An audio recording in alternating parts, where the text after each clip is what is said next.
we believe if you're going to do it, the audit should be worth it. The problem is, audits are hard. Yet we've issued over 20,000 reports to 2,000 clients worldwide. Shortcuts rarely show up immediately. They don't show themselves and any problems they cause right away, usually, right? They surface later, usually at a really bad time.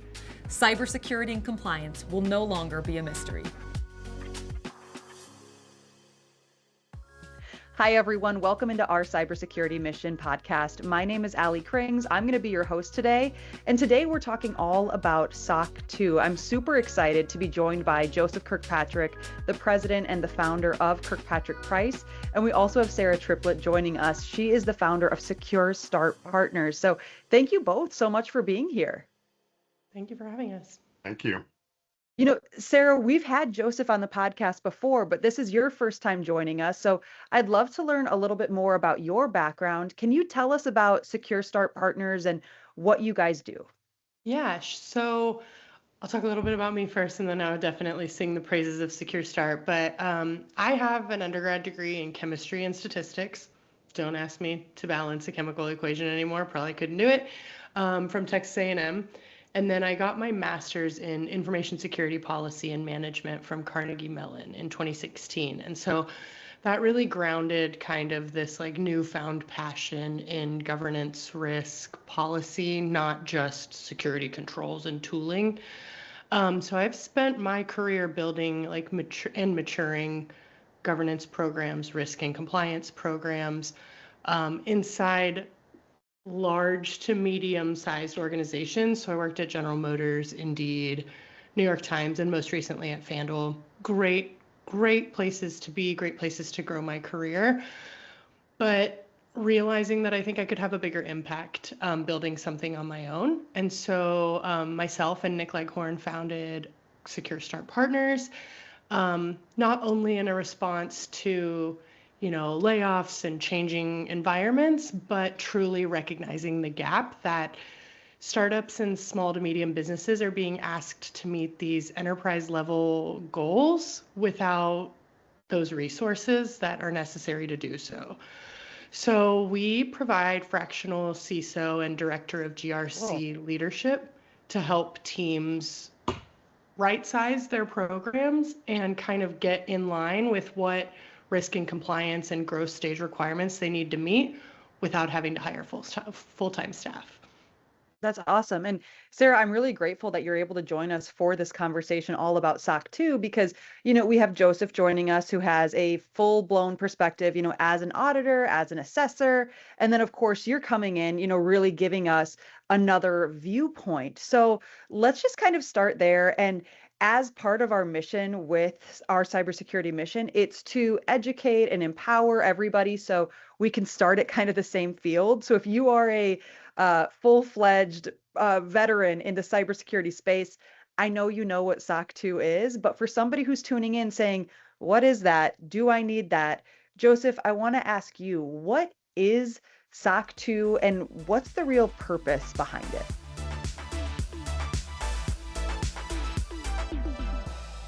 Yeah, the purpose is for a service organization who is delivering services to a user organization to communicate their risk and how they deal with their controls to address those risks.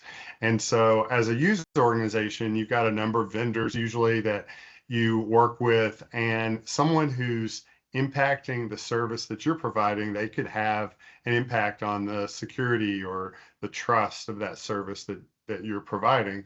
And so the purpose of a SOC 2 report is to report on that kind of subject matter so that in your risk management practices, you go, okay, we've implemented these controls to address this for us, but how do these third parties intersect with that? And what are their controls? Should we put some additional controls in place because of what we're seeing them doing or not doing? And that's really the whole purpose of one of these reports. Do you think that every company should go through a SOC 2 compliance report?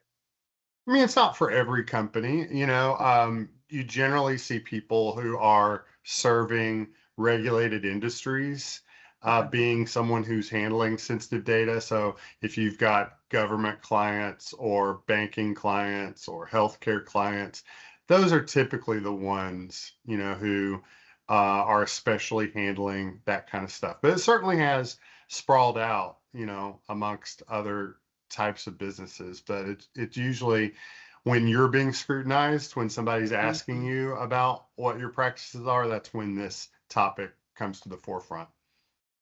Now, Sarah, I have to give you a lot of credit here because you were actually the one who came to us and said, "Hey, I want to talk about SOC 2, but can you give us a little bit of the backstory on why SOC 2 right now feels relevant and feels like something you want to expand on a little bit more?"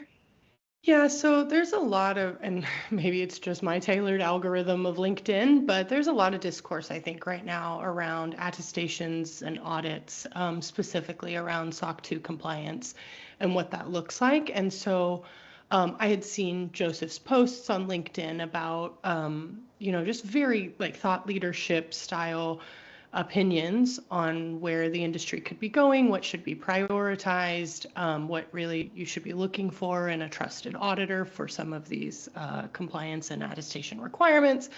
And it just made me realize that we have helped so many clients sit for their SOC 2 attestation or other audits, FedRAMP, ISO audits that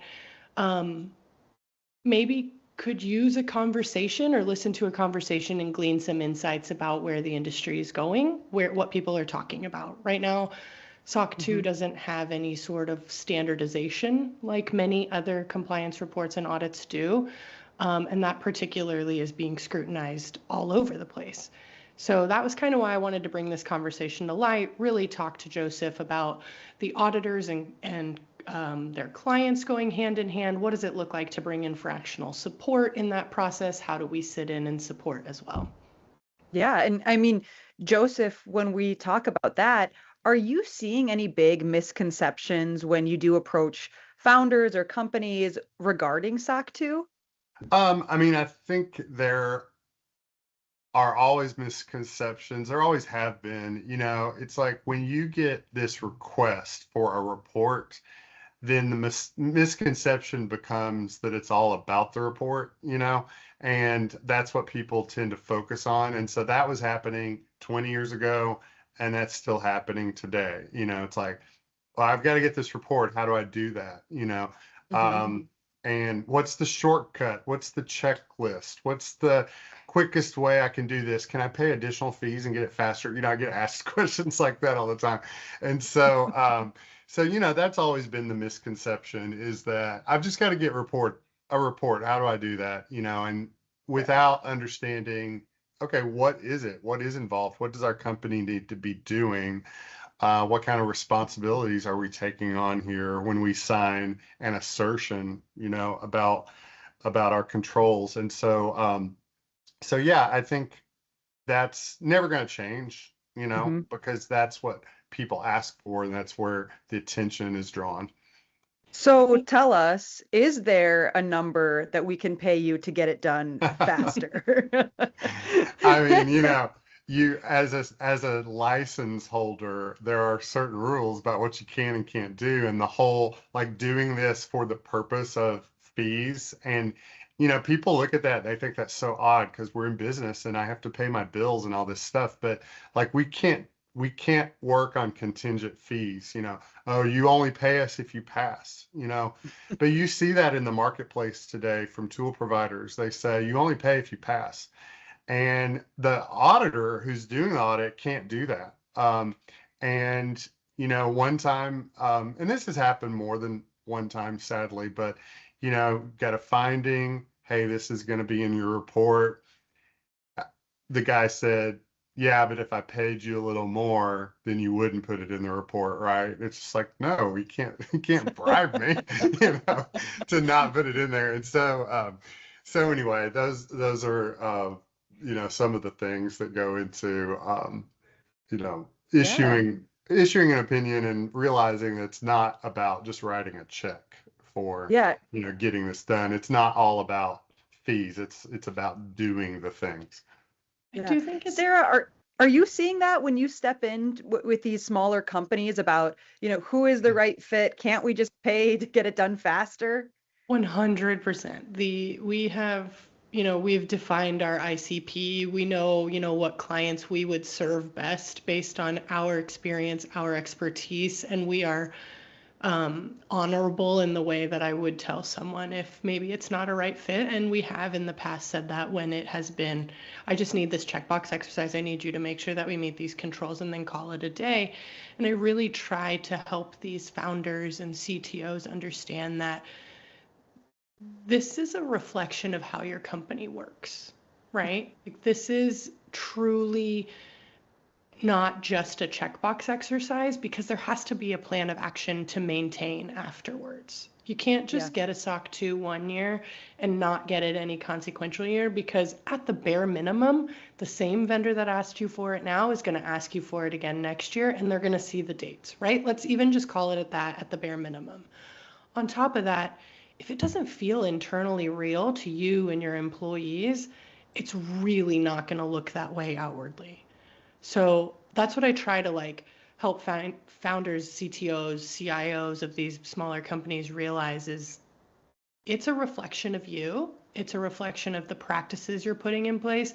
And yes, this may be security and privacy focused, but it likely is going to permeate into other aspects of what you're doing, the product you're putting forth, the services you're selling, right? And no one wants to look poor in those aspects. So why look poor in other aspects? This new technology that everyone's, going crazy over, it's called automation and AI. I don't know if you're familiar with this space at all, but that's I'm antiquated. I'm not aware, of technology and what's happening in the world. Well, this has been a big deal then, let me tell you. And Yeah. I wanted to ask you, there are, I think companies out there who are saying, hey, we're using automation, we're using these other tools so that we can give you a SOC 2 report and we can do it fast. What do you see as maybe where automation can add value, but also where automation isn't necessarily the end all be all?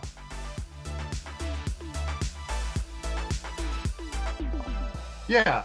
So automation is great because of the efficiency it's brought to testing. You used to say, okay, there's a risk reward balancing act that you have to look at. You can't hire an auditor to be in your operation 24/7, looking at everything. It's impossible. It's impractical. You'd never pay that amount of money. And so, it was very standard for it to be a once a year thing. That's reasonable, for you to check these things once a year.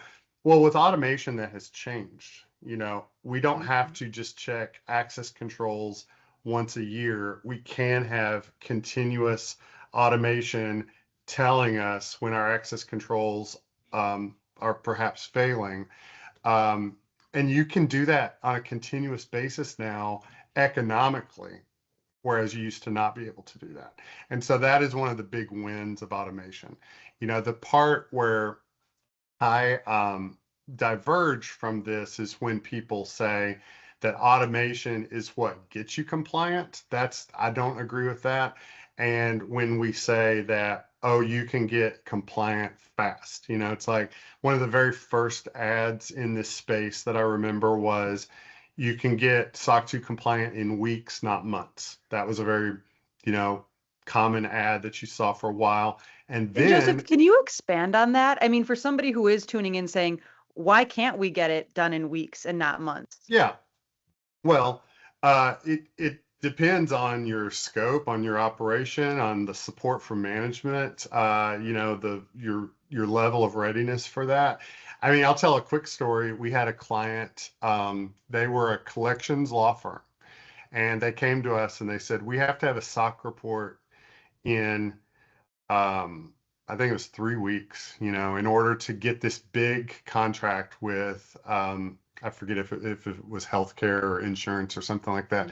And we were just like, man, that's really not, and this was a long time ago. This was before, having a lot of automation and things like that. And so they were like, we have to do it. It's like, it's really important to the future of our firm. So we stopped what we were doing with all of our other clients and we put our whole firm on that. It was about 7 people at the time when this happened. And all of us worked on it and we divided it up. We had a person working with them on documenting policies and procedures. We had a person working with them on system, inventory and understanding how things were configured and doing that testing. We had someone looking at their disaster recovery practices and we just like divided up the work and we got it done. So yeah, you can do that, but the idea that you can just flip a switch or buy a piece of software and call yourself compliant, that's where I dispute it, because there's a lot more that goes into compliance than just buying the tool. If someone who's in a governance role or someone who's in a control ownership role isn't like aware of their responsibilities and they're not clear on what the obligations are and things like that, but you have a tool doing its thing, that doesn't mean you're compliant. And so I think the speed, and what I was going to say earlier was, there's been an ad here recently that's like, get it done in hours, not weeks. So everybody's just like one-upping themselves on, how fast you can get it done. And it's those statements that I find to be implausible. I do want to get back to that in a second, but Sarah, I also want to ask you, I mean, it's obviously super appealing when you do get an ad that's like, hey, get it done in hours. Hey, get it done in weeks. Like, this is fast. This is snappy. Do you see companies ever want to rely on tools too much? Or how do you navigate those conversations and what is your response? Absolutely. I think something that Joseph mentioned also is very pertinent here. We 100% see clients that say, oh, I purchased X compliance tool that should do it, right? And it does part of it. It absolutely does part of it. Do you have someone managing that tool? Because at the end of the day, tools need management, and that is a human's job, right? Teams really sometimes choose to heavily rely on tools when, and we've seen this, they heavily expect them to make decisions for them, right? And that control ownership piece that Joseph was mentioning is really key here, because having a control owner to make decisions on evidence or gaps that a tool is great at collecting is super pertinent, right? We need to see those gaps. We need to see what evidence that tool collected in order to do things like define risk appetite, to resolve the trade-offs between what decision is going to be made here, what can we actively do, what's the ROI benefits, that sort of stuff.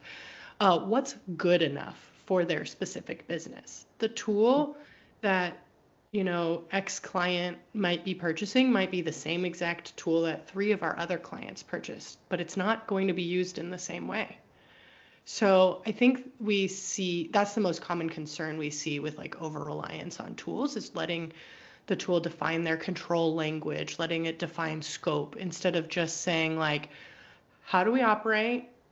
Okay, find me my gaps. Okay, now let's make decisions on it, not a tool making those decisions. That's really the big thing. And it's anything worth doing is difficult. There are only certain things in life that are where there's an easy button or there's a pill to take. There are things in life where you can't do that because those are the worthwhile things. Somebody isn't going to wake up today and go, I'm going to climb that mountain today, or I'm going to run that marathon today, or I'm going to get fit, or I'm going to learn a new language, or, those things are very, very valuable and they're important and they are achievements. And I truly believe that developing an information security program, developing a compliance program, it's something that strengthens your business and it's something that makes your business more resilient. It's something that helps you to grow. And so it's important.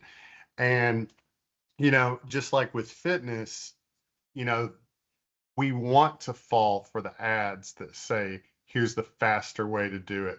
You buy this program, you'll do it in 60 days. You get this pill and you'll see immediate results. Or, my favorite one is the thing that you wear around your abs, and you turn on the shock and you can sit and watch TV while it creates the abs for you. I've bought 6 of those and none of them have worked. But That's what but we should but it's yeah. like we want those things to be true. It's like people want to hope that there's a shortcut to this like really valuable thing. But the bottom line with fitness is you have to learn. You have to learn and you have to experience, okay, what are the things that I should eat? What are the things I shouldn't eat? What's the exercise that I should do? What do I do in this situation? Okay, let me start here and let me build up to here, and now let me go here. And it's a process to get yourself to that point. But after you look back at all the hard work that you did, it's worth it, because you're like, wow, I'm in a totally different place now in this. And I feel that security and compliance are at that level. It's not something you can just snap your finger and have it figured out. My little soundbite that I tell clients, I think, really is like, a tool can show you your gaps. Absolutely. Don't spend time on yourself digging, right? But it can't decide which gaps matter to you. And I'm sure there is someone out there that will comment on this and say, but AI will get there, and maybe it will. But as someone that is a traditionally late adopter of certain technologies, because I'm in the risk management profession, I don't think it can decide for you, at least right now, what gaps matter to you based on so many factors that a founder or a COO knows. No, it's really well said. I mean, Joseph, you're kind of talking about this oversimplification of, doing anything that's worthwhile, right? And Sarah, I want to ask you, are you seeing, any downstream impacts for companies or founders who are saying, well, let's do this oversimplified process and make it quick and easy and fun?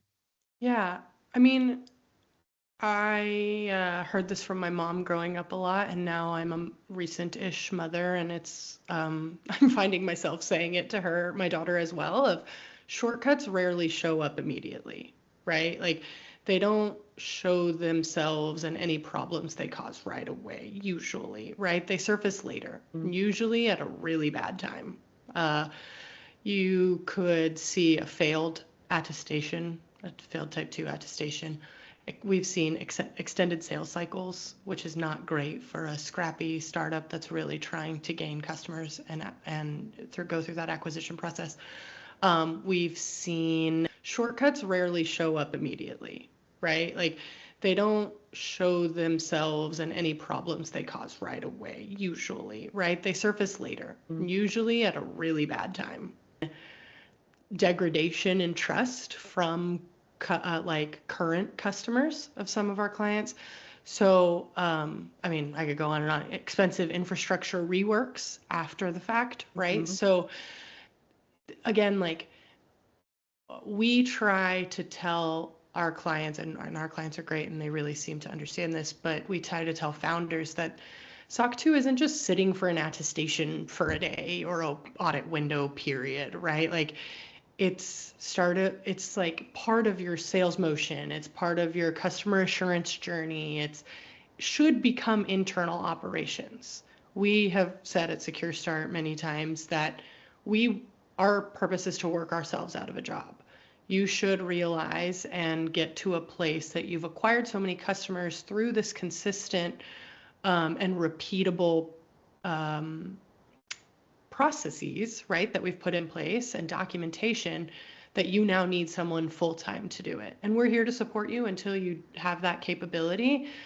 But report in hand is only one piece of the puzzle, right? You need to keep that maintained and managed and continually improved as you decide to grow. And, you could keep someone like us or someone on internally until you decide to manage it with a hire. And whether it's someone in a virtual CISO role like Sarah, or whether it is a full-time employee, I do think that people in management, because they're busy, they do adopt the mentality too often of just give it to them, let them handle it, you know. But there are things that you shouldn't do that with, you know, if you say give everything to IT and there are decisions to be made about risk or, you know, the implications of a choice about this purchase versus that purchase, or results from a pen test report, you know, like somebody in governance needs to be involved to make those decisions, because if you just say, oh, this person's got to take this off my plate, then you're missing the opportunity to protect the organization against things where it shouldn't be just that person's, you know, responsibility. And hopefully when someone goes through an audit and they get, like, I know when we go through our audit, they require me to sit in the planning meeting and the exit meeting. Now I go to more of that because I'm interested, you know, but I'm not like your typical, you know, business leader on that subject. And so, but they require me to be there. And I think for a lot of people in governance, like that's the right place to be, you know, because I was in one of our meetings one time and the auditor said, okay, you said you didn't have any incidents last year. That's what our IT people had told him. And I was like, that's not true. And and so then IT, because they were nervous in the audit, right? And they were like, oh, well, things that we consider to be an incident. And I was like, yeah, but we had incidents, you know, and we did have an incident management process, and we should talk about that. They were trying to avoid talking about that with the auditor, but I was like, no, I want to talk about that. I want us to think about how we respond to incidents, because I want us to be ready when it happens, you know. And so that's the difference between like the business leader being involved versus maybe only putting it on, you know, an IT person or a compliance person or something like that. And it's very typical. We've seen it, right? Like, oh, you know, I'm nervous. How much do I Yeah. disclose to the auditor? Just And don't tell them everything. yeah, and from a human behavior perspective, right? I understand it, but it's almost like going to your doctor and not telling them every one of your symptoms, right? Because you're then at the end of the day, it's detrimental to you. Yeah. Now, do you want a finding? No. But are there ways to, if you do have a finding, work through it and show that you've made an improvement? Yeah, I think it's really valuable to show, you know what, we got this finding. Maybe we didn't know that this was something that was going to be audited, or something we didn't know was even wrong, but now we do, and we took immediate action to do something about it. It shows proactiveness, which is not seen very much in especially the governance and risk space, but security space typically, because it is a very reactive industry. But like that's how I attribute it, right? Like I get it from a human behavior standpoint, but think about it in that way of they're here to help you. No, it's really well said. And Joseph, we were talking about this earlier today. I wanted to ask you, maybe what are things that founders don't realize an auditor can actually help you with? You know, I think the first year it is all about getting the report. This has been my experience. You know, it's just we've got a deadline and we've got a client request or we've got a regulator request or something. We're trying to avoid a fine. We just got to get the report. And that's like their motivation, and that's what their mentality is. I think that sometimes those individuals are surprised 2 or 3 years later. I notice it usually in year 3, where the light bulb goes off and they want to pull me aside. This just happened to me a couple months ago. The CEO pulled me aside and he said, I just wanted to tell you, we've been doing this for 3 years now, and this has completely changed the way we operate and the way we think. And we are so much better now as a team at working together and making decisions and dealing with issues that come our way. And it's just really built a skill that we did not have 3 years ago. And I think it is like developing a new muscle, you know, and I think founders don't really realize that that's what they're embarking on if they go through an actual audit. You know, if they just make it getting a piece of paper and they only look at it as a piece of paper, then they will miss that whole opportunity to get to a better place 3 years from now. Yeah. We are actually, it's funny that you bring that up. We are going on year 3 of a SOC 2 attestation with a client, and leaps and bounds, just different in how they operate, how they're wanting to prepare now for audit window that's like for audit that starts in June, which has never happened before because they feel like they're in a place that they have really baked a lot in, which is super, super valuable. And so I think that's a great, I think it's interesting that you mentioned that at the 3 years because we are seeing that as well. Yeah. Just quick story to tell. I was working with a 2-person law firm, and they were really small, and they were having to do this audit for the first time for a big healthcare organization, I think the biggest one. And they were representing the healthcare organization in litigation. And so they had, protected healthcare information. And so they were in this thing where they were like, hey, you got to do this audit. And what is it? What do we have to do? And so that first year was kind of rough because this 2-person law firm had 0 policies. They had physical keys to enter their suite. They all had laptops. The telecom room wasn't locked. There was paper in boxes, that wasn't secured. It was that kind of thing going on.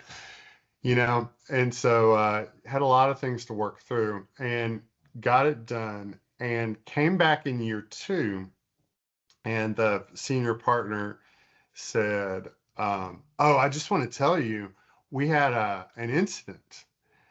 And he was so excited, to tell me about this incident. And he's like, yeah, somebody took over my email and was emailing our customers trying to get them to wire money.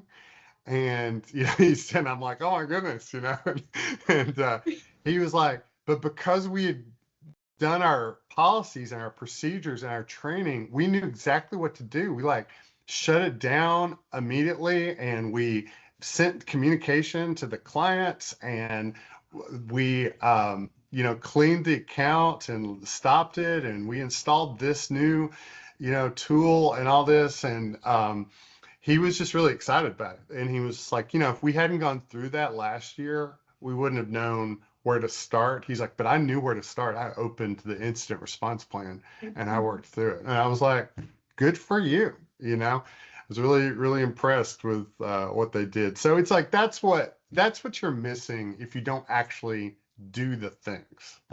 Yeah, it's a sense of pride for them, right? And that's, I'm sure it's also then just reinvigorating for them to then tackle any of their other problems and any of the other things they need to solve because they did something they didn't think they could do. So now they can go do what they know they can do great, right? Yeah. Yeah. Well, I think that's really a great example of what having a worthwhile partner can do for you, right? Like AI is not maybe setting you up for that same success as, Joseph and your team were able to then. So Sarah, I want to ask you, when you are working with companies and you're helping them kind of choose who's the right partner, what are things that you are looking for?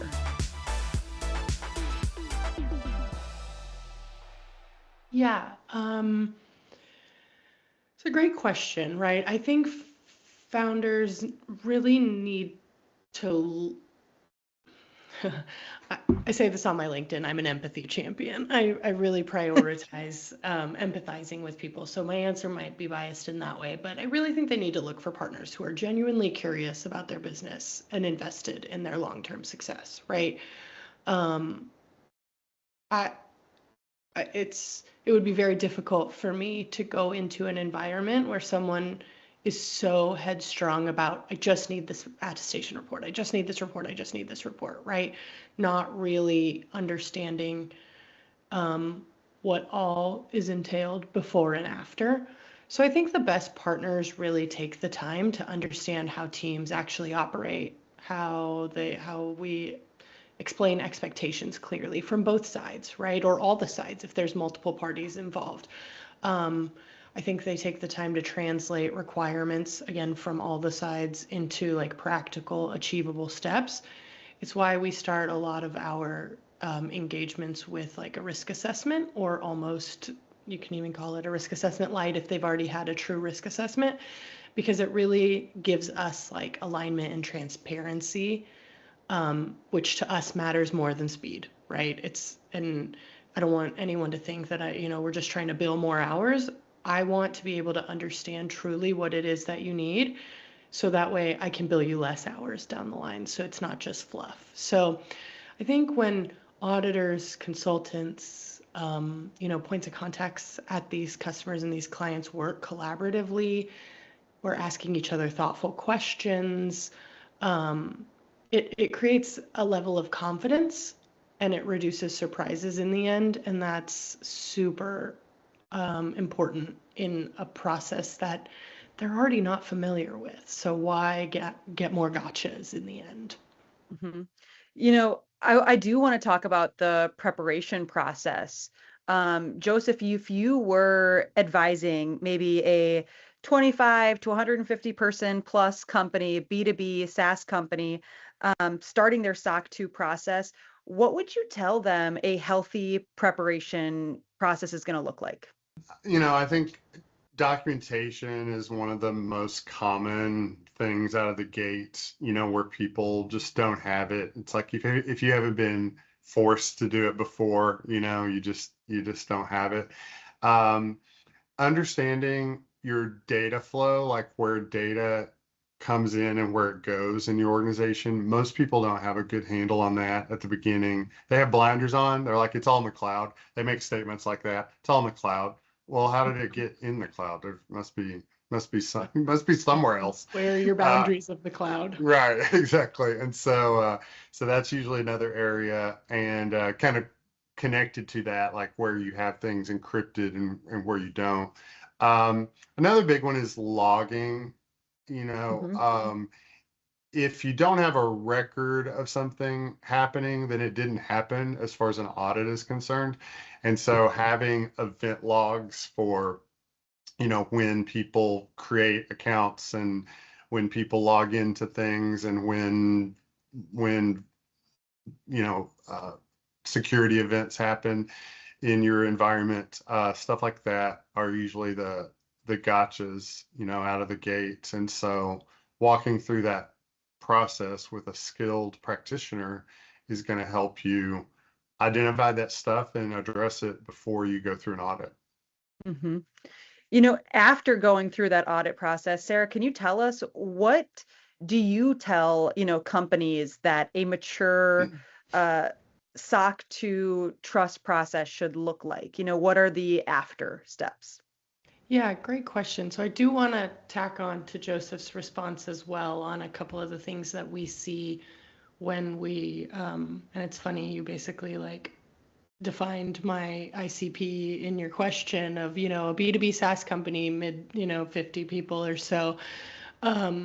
We see a lot of issues around like vendor management and supply chain risk. Again, probably 2% biased of a response because I have a passion for third-party risk management and vendor risk management, but it is a very common exception noted in a lot of these attestation reports, or even, a failure the first time around. Many startups tend to focus heavily, whether baking in or after the fact, on their own controls, but they don't really have a have a clear, repeatable way to understand their vendors' controls, or even just like an understanding of how the risk posed by their vendors could tip business scales for themselves, right? Which I think we did start off talking about. So I do want to add that on the last question. As for final, right, what we can do, and what we see after, I think there's a level of confidence. There's a level of confidence that, they're doing things better than they were before, which is huge. It should not be underplayed, because with that confidence comes hopefully a sense of, I need to continue doing this because this is coming again. I think, there's there's a there's a sense of responsibility. There's a sense of, oh, if this is going to affect my sales cycles, if this is going to affect getting customers, then internally we need to communicate this as a priority. So I've seen that also of just, security all hands now being prioritized. Something like training and awareness is not just a check the box exercise. I see a lot of upgrades in the training and awareness programs that they're putting out to their employees, that it's not just maybe a PowerPoint deck anymore. They actually went out and acquired true security training and awareness because they're realizing how important it is. And human, mistakes are obviously always going to be a part of that. So those are, I think, two big things that I really see as after the facts. We're going to wrap this up in a couple of seconds. I'm going to ask both Joseph and Sarah about their final thoughts or advice. But before we close this out, I do want to invite all of you to follow along on our LinkedIn page. You can simply search Our Cybersecurity Mission. It, of course, will be linked down below in our show notes as well. Down in our show notes, you're also going to find information on how to connect with Sarah, how to connect with Joseph, how to find KirkpatrickPrice, and of course, how to find Secure Start partners. So I do want you guys all to know that's going to be linked down below. But so before we close this out, Sarah, I want to ask you final thoughts on SOC 2, what's going on in the market right now, how we can best support one another in the cybersecurity field. Yeah, I think it really comes down to, again, like tooling is great. Tooling is very useful. I will never say that tools are not helpful. You just really need to mindfully use them because at the end of the day, shortcuts, even with tooling, are not going to remove work. They're usually going to defer it, and it's going to be at a higher cost later. No, I so appreciate that. And Joseph, thank you so much for taking the time to sit down with us today, giving us the entire auditor and founder perspective. What are your kind of final thoughts as we wrap up? My big thing is that I'm pushing back against what our industry is doing.